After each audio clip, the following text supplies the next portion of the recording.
Bonjour à tous et bienvenue dans ce programme de 15 minutes de grâce et de vérité autour de la parole de Dieu avec le pasteur Jocelyn Niladou. Nous allons nous réjouir dans le Seigneur, préparer nos cœurs avant de pouvoir entendre de la part du Seigneur. Alléluia, chantez avec moi, louez le Seigneur, c'est tellement bon de pouvoir le glorifier.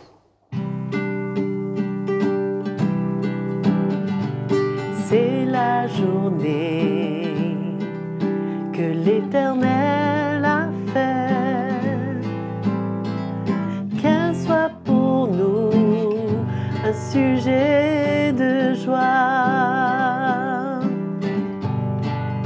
C'est la journée que le Seigneur a faite, qu'elle soit pour nous un sujet de joie. Alléluia, Alléluia, Alléluia, chantons Hosanna. Alléluia, Alléluia, réjouissons-nous et soyons heureux. Réjouissons-nous et soyons heureux. Merveilleux de pouvoir louer le Seigneur, d'être heureux et de se réjouir en lui. Sans plus tarder, passons à la parole de Dieu. Bonjour mes frères et sœurs, nos cœurs sont dans la joie quand nous venons ensemble. Nous remercions Joël pour la grâce du Seigneur sur sa vie. Nous sommes vraiment encouragés qu'elle est avec nous tous les jours avec un chant de louange, d'adoration parce que nous aimons Jésus et nos cœurs sont prêts pour entendre la parole de Dieu. La parole de Dieu nous éclaire, la parole de Dieu fait tomber le voile.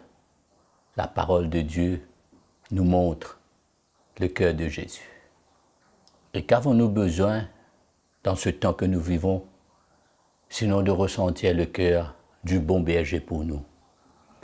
Et tout cela, ce n'est pas une compréhension de notre tête, ce n'est pas essayer d'expliquer dans la sagesse de l'homme, mais aujourd'hui, il y a une simplicité que l'Évangile veut retrouver sa place dans nos vies, retrouver sa place dans le cœur des serviteurs de Dieu, afin que nous puissions, nous, l'Église du Seigneur, venir comprendre cette construction de nos vies. C'est pourquoi on est encouragé tous les jours pendant ces sessions de 15 minutes de grâce et de vérité. Aujourd'hui, je vais vous parler, dans une première partie, si on peut dire, d'un message que les apôtres prêchaient, le message apostolique. Au fait, ils avaient un seul message, c'était Jésus-Christ, Jésus-Christ crucifié. Et tout ce qu'il pouvait emmener pour édifier la foi du chrétien, tout ce qu'il pouvait emmener dans la prière, tout ce qu'il voulait enseigner le peuple de Dieu, avait comme fondation, si on peut dire, ce message que eux-mêmes ils avaient reçu du Seigneur pour transmettre au cœur du peuple de Dieu et construire l'Église, souvent dans des moments difficiles, souvent dans des moments de persécution, mais aussi souvent dans des moments où il y avait beaucoup de contradictions, où il y avait l'influence à l'époque de la religion juive, et que l'Église, comme aujourd'hui encore, est menacée par toutes sortes d'influences, C'est pourquoi il y a un retour vers le message apostolique. Paul va nous dire dans Galates, je vais vous lire quelques versets dans Galates. Nous savons comment Paul avait dit qu'il était étonné que l'Église s'était vite détournée du message de Jésus-Christ, de la grâce de Dieu. Et il avait à les rappeler comment lui-même, il a reçu la révélation de Jésus-Christ. Comment ce qu'il prêchait, ne découlait pas de sa connaissance, de ce qu'il avait reçu, ou de l'école où il était avec Gamaliel, mais il avait une crainte dans son cœur, il servait le Seigneur avec crainte et tremblement pour s'assurer qu'il emmène le vrai message de l'Évangile, qui est essentiel pour la construction de la vie du peuple de Dieu. Et Paul écrit dans Galates, le chapitre 1er, nous lisons à partir du verset 11, il dit « Je vous déclare, frères, que l'évangile qui a été annoncé par moi n'est pas de l'homme. N'est pas de l'homme. Car moi-même, je ne l'ai ni reçu ni appris d'un homme, mais par une révélation de Jésus-Christ. Vous avez en effet entendu parler de ma conduite autrefois dans le judaïsme. Je persécutais à outrance l'Église de Dieu et je la ravageais. Dans le judaïsme, je surpassais beaucoup de ceux de mon âge et de ma race, car j'avais un zèle excessif pour les traditions de mes pères. Mais quand celui qui m'avait mis à part dès le sein de ma mère et qui m'a appelé par sa grâce, a trouvé bon de révéler en moi son Fils. Voilà ce qui fait la différence, la révélation de l'Évangile, d'un message qui emmène le cœur du peuple de Dieu à comprendre qu'est-ce qui s'est vraiment passé à la croix. Dans les souffrances, la mort et la résurrection de Jésus. Qu'est-ce qui s'est passé pour que le chrétien arrive non seulement à recevoir la lumière et la révélation de ce message, mais pour arriver lui aussi à vivre et à s'identifier. Oui, mes frères et sœurs, il ne faut pas oublier que la vie chrétienne, c'est une identification à Jésus-Christ, à ce qui s'est passé à la croix. Nous avons lu plusieurs fois dans le livre des Actes des Apôtres, nous avons vu comment ces hommes et ces femmes, quand ils ont cru, ils se sont fait baptiser. Baptiser en Christ. C'était quoi ce baptême? C'était une identification. Il voulait dire qu'ils sont prêts à vivre cette vie nouvelle par rapport à ce qu'ils ont cru. Qu'est-ce qu'ils ont cru? Ils ont accepté la repentance, le pardon de leurs péchés, parce qu'ils ont reconnu que Christ a tout accompli à la croix. Il était l'agneau de Dieu immolé pour nous racheter et pour nous emmener à vivre une vie nouvelle. C'était ça, le message de l'Évangile. C'était ça que les apôtres prêchaient.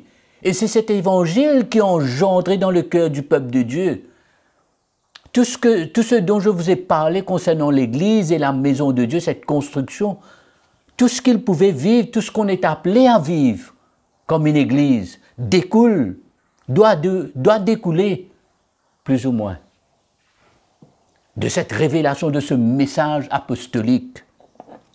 Voilà ce que Paul dit. Révéler, verset 16, révéler en moi son Fils pour que je l'annonce parmi les païens. Aussitôt, je n'ai consulté ni la chair ni le sang. Le bouleverse que ça a emmené dans sa propre vie. Le déraciner de sa coutume, de ses racines en lui, sa culture et tout ce qu'il était comme en tant que juif. Irréprochable en tant que juif. Mais l'Évangile, la révélation de Jésus-Christ, le déracine de cela pour l'emmener transporter dans le royaume du Fils de Dieu, C'est ce que la parole de Dieu nous dit. C'est ça le vrai message de l'Évangile. Le message apostolique que l'Église, en général, a besoin de retrouver aujourd'hui. C'est triste des fois comme on voit dans l'Église toutes sortes de messages, toutes sortes d'interprétations, toutes sortes de comportements, toutes sortes de sagesse de l'homme, toutes sortes d'instructions. Il y a certaines choses qu'on ne voit même pas dans la Bible et que les chrétiens veulent vivre. C'est emmené comme cela. Et on est content, on se réjouit, on frappe les mains.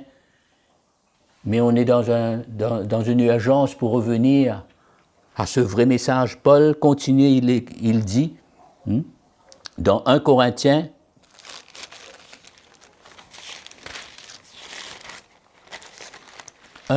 le chapitre 4.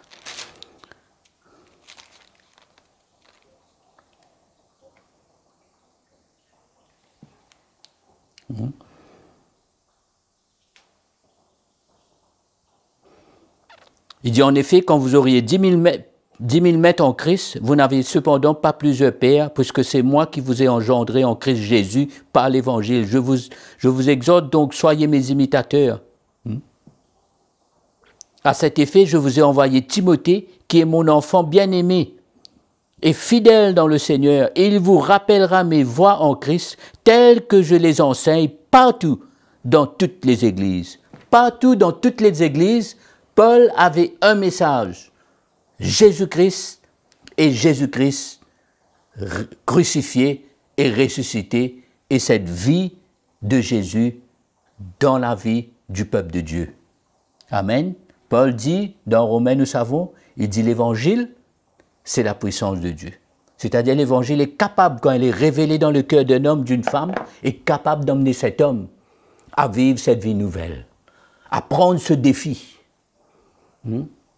C'est extraordinaire un chrétien.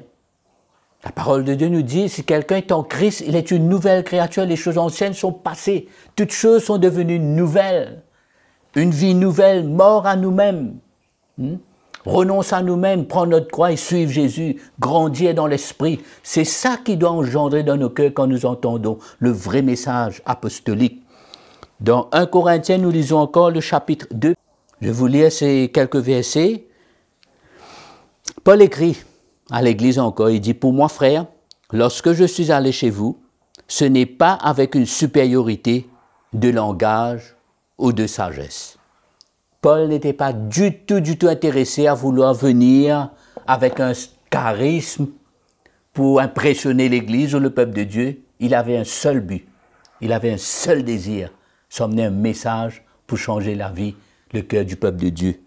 Il dit « Je suis allé vous annoncer le témoignage de Dieu, car je n'ai pas jugé bon de savoir autre chose parmi vous. » Autre chose, il ne voulait pas autre chose parmi vous, sinon Jésus-Christ et Jésus-Christ crucifié. Moi-même, j'étais auprès de vous dans un état de faiblesse. Je ne connais pas beaucoup d'hommes de Dieu qui reconnaissent ses manquements, ses faiblesses. De crainte et de grands tremblements, ma parole et ma prédication ne reposaient pas sur le discours persuasif de la sagesse, mais sur une démonstration d'esprit et de puissance. L'évangile, c'est la puissance de Dieu. Afin, voilà le but, afin que votre foi ne soit pas fondée sur la sagesse des hommes, mais sur la puissance de Dieu. Amen. Il n'y a pas plus clair que cela, mes frères et sœurs. Le message apostolique, l'évangile, cette révélation de ce message, quand cela est dans l'Église, quand on est en présence de ce message apostolique, qu'est-ce que cela ne va pas engendrer, susciter dans nos cœurs pour nous emmener à retrouver une foi sincère, une bonne conscience pour qu'on puisse servir le Seigneur avec un bon dépôt, comme un bon soldat de Jésus-Christ. C'est mon encouragement pour vous et moi, encore une fois aujourd'hui. Que le Seigneur vous bénisse. On va se retrouver très bientôt, toujours avec cette joie, détermination autour de la parole de Dieu. Je vous dis à très bientôt et merci. Dans cette session de 15 minutes de grâce et de vérité, le pasteur Joslan Niladou nous a encouragés et fortifiés dans le Seigneur. Quelle bénédiction cela est pour nous. Je vous encourage à vous connecter à notre chaîne YouTube CTMI. Et si vous avez des questions, des commentaires, un témoignage à nous envoyer, écrivez-nous sur l'adresse qui est affichée à l'écran. Jésus vous aime et qu'il puisse vous fortifier davantage. À bientôt.